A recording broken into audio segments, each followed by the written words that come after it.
Frankenstein.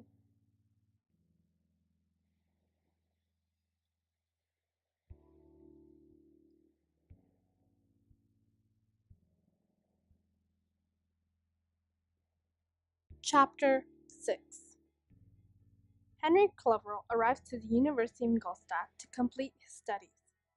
He also has come to give Victor a letter from Elizabeth. In the letter, Elizabeth shares news from home, emphasizing that Justine Martiz, the family servant, has arrived to live with them. She also shows concern for Victor's illnesses and asks him to return home and write back soon. So Victor immediately replies, informing her on his living status. He explains that he had gotten sick due to the chemicals that were in his apartment.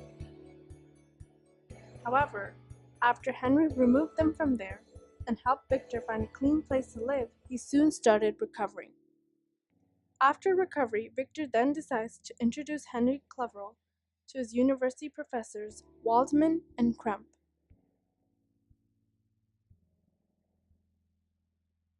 After speaking with the professors, they both soon start studying Oriental languages.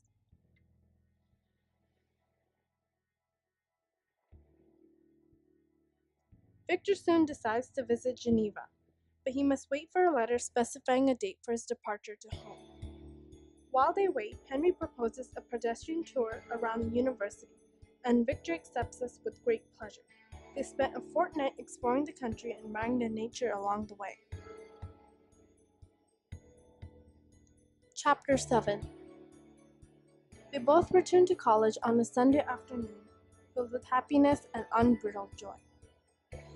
However, upon arrival, Victor discovers a troubling letter from his dad, saying that Victor's younger brother William has been murdered.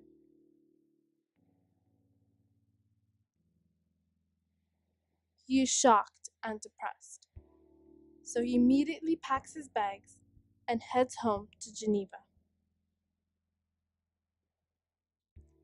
However, he arrives too late as the town gates have been locked for the night. So he is forced to spend the night wandering in the outskirts of town in Secheron, where he is soon hit by a thunderstorm.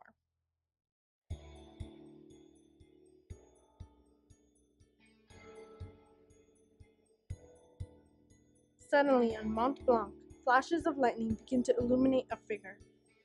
It is something so shocking, horrifying, and disturbing. It was the creature that Frankenstein had created.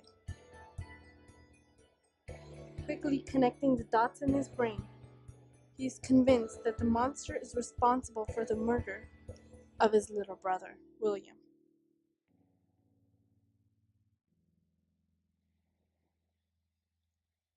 However, upon arrival in town, he discovers that the town has actually accused Justine Moritz of the murder. Why? Well, because a photo of Caroline Beaufort that belonged to William Frankenstein was found in the pocket of Justine.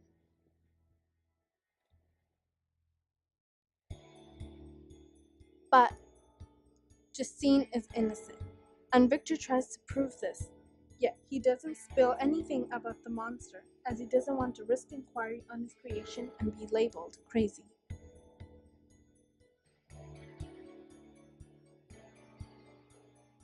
Chapter 8.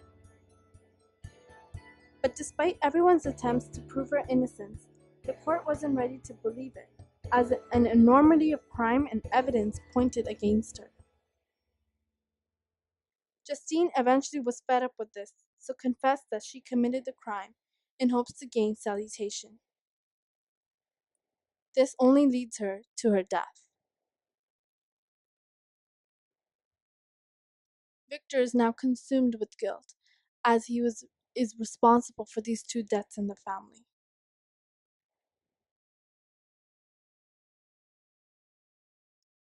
Chapter 9.